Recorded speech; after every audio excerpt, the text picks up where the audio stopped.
Let's move into the content. यहाँ पर सबसे पहले बात करते हैं डिज़ाइन डिफरेंसेस की कि दोनों कैमरों के बीच में मेजर डिज़ाइन डिफरेंसेस क्या है। One of the most noticeable design difference between the two is the presence of electronic viewfinder in the M50 Mark II camera.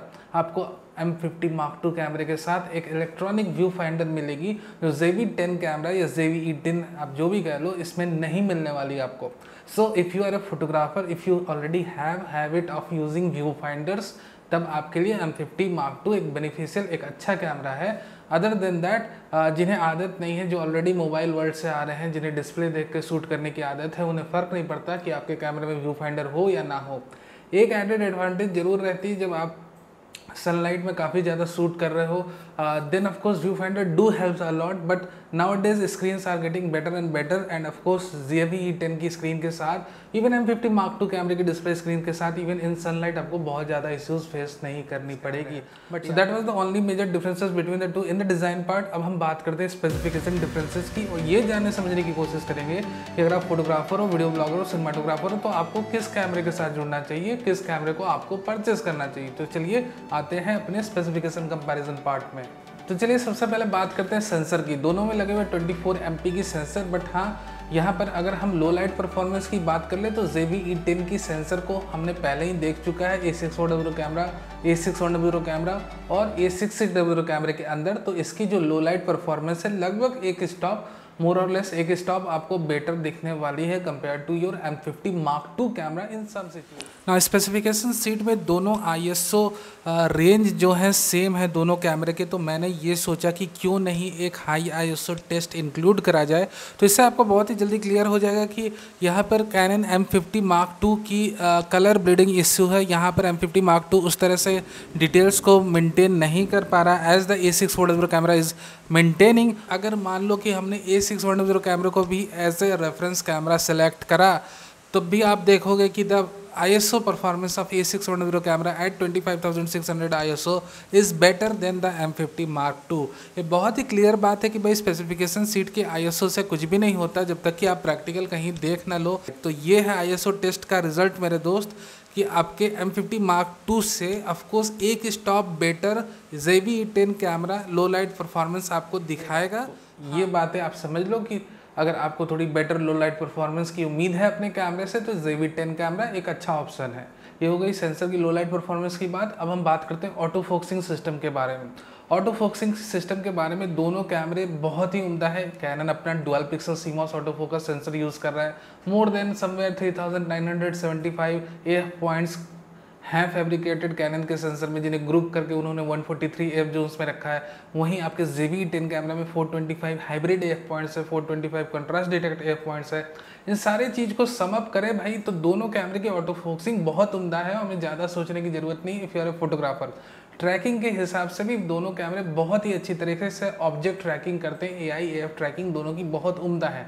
मतलब बेस्ट ऑफ बेस्ट कौन है? Then of course ZV-10 undoubtedly. Why? क्योंकि इसमें improved AI AF algorithms के साथ ये camera है बहुत ही अच्छी तरीके से। अब ये एनिमल आई को भी डिटेक्ट करता है, something that is not available in M50 Mark II camera.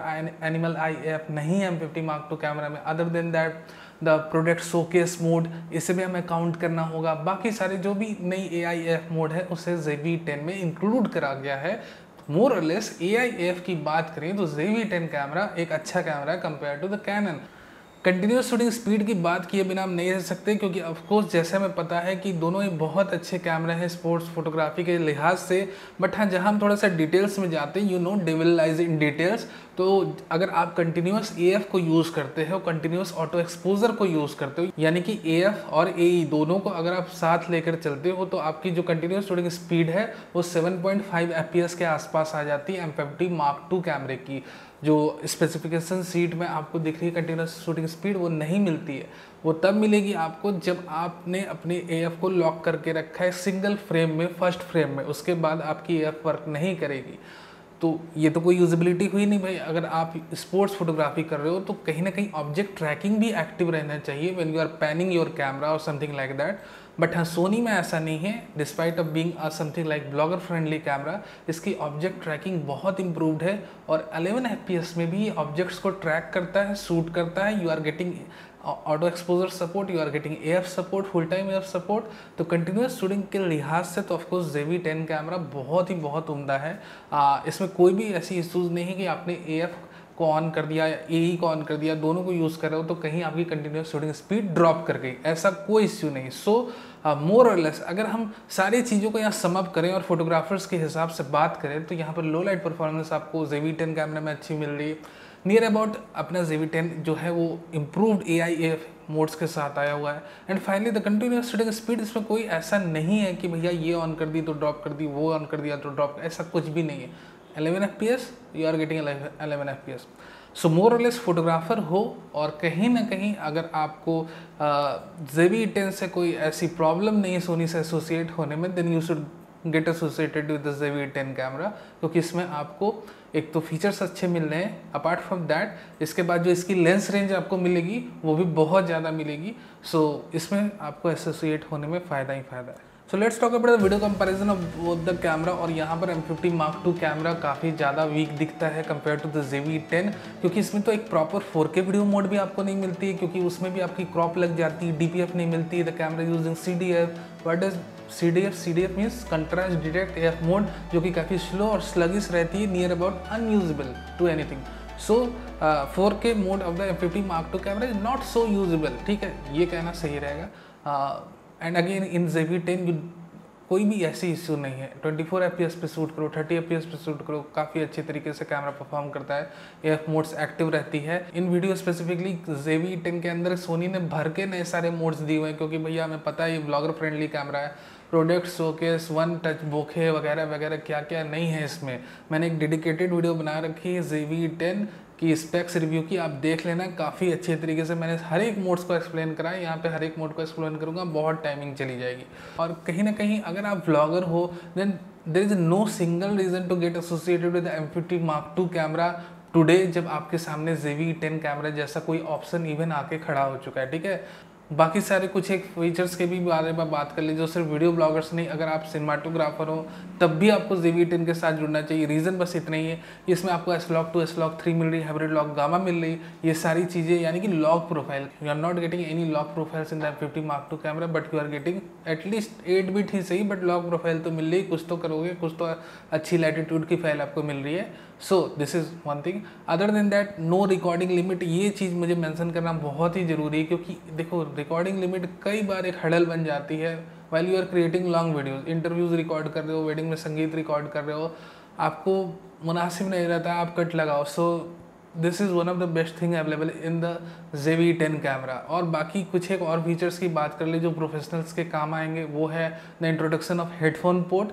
Headphone port से आप अपनी जो ऑडियो लेवल की इनपुट हो रही है, लाइव ऑडियो फीड जिसे हम कहते हैं, उसे आप मॉनिटर कर सकते हो। So this is also one of the greatest thing added to this camera, at least in this particular budget range. इसके पहले इस बजट रेंज में सिर्फ XT200 कैमरे में अवेलेबल था फ्यूजी के।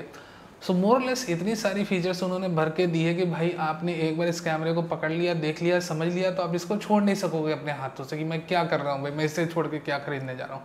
सो ऐसी कंडीशन उन्होंने ऑकर कर दी, इतनी सारी फीचर्स डाल रखी। अब इंतजार है कैनन का कि भाई वो कुछ अच्छी ऑप्शंस लेकर हमारे सामने इस ईयर एंड तक आए या अगले साल आए, कभी भी आए, बट आए कुछ अच्छी ऑप्शन लेके। क्योंकि ऑफकोर्स M50 के बाद उन्होंने जब M50 Mark II अनाउंस करा था या करने वाले थे, उस टाइम पीरियड में स्पेसिफिकली जब रूमर्स आ रही थी कि ये फीचर आएगी, वो फीचर आएगी, तो काफ़ी सारी उम्मीदें बन गई थी कि एटलीस्ट एक प्रॉपर 4K वीडियो मोड दे देंगे पिक्सल बिनिंग के साथ ही, बट ऐसा नहीं किया। एटलीस्ट DPF लगा देंगे, वो भी नहीं लगाया। मोर और लेस सारी फीचर्स वही रह गई। तो इसीलिए कैनन कहीं ना कहीं पिछड़ता हुआ दिख रहा है अपने बाकी कंपेटिटर्स से। कैनन को ये सोचना चाहिए कि सिर्फ उनके कैमरे आपस में compete नहीं कर रहे हैं, उनको दूसरों से भी compete करना है। तो कुछ भैया ऐसी स्पेसिफिकेशन बना के मार्केट में डालो जिन्हें हमें भी कुछ अच्छा लगे कंपैरिजन करने में, और हम बेझिझक होके कह सके कि भाई आप जुड़ो कैनन के साथ। So it all depend upon Canon. Canon अगर हमें रीजंस देते हैं तो हम क्यों नहीं उनके कैमरे को रिकमेंड करेंगे। So we are waiting again for a good Canon camera in this price range, but for now आज की डेट के हिसाब से जो भी स्पेसिफिकेशन कंपैरिजंस हैं अभी, या जो भी फीचर्स हैं उनको देखकर अगर हम बात करें, तो अभी ZV-10 कैमरा ही लेना मुनासिब रहेगा। It's not logical to get M50 Mark II camera in today's date, जब ZV-10 जैसा कैमरा आपके सामने अवेलेबल है। So this was my suggestion to you, recommendation to you. बाकी आपकी बजट है, आपकी चॉइस है, आपकी रिक्वायरमेंट है। और कोई क्वेश्चन है, कोई कन्फ्यूजन है, then you have the comment section, आप पूछ सकते हो, मैं आंसर देने की कोशिश जरूर करूँगा। वीडियो देखने के लिए बहुत बहुत धन्यवाद।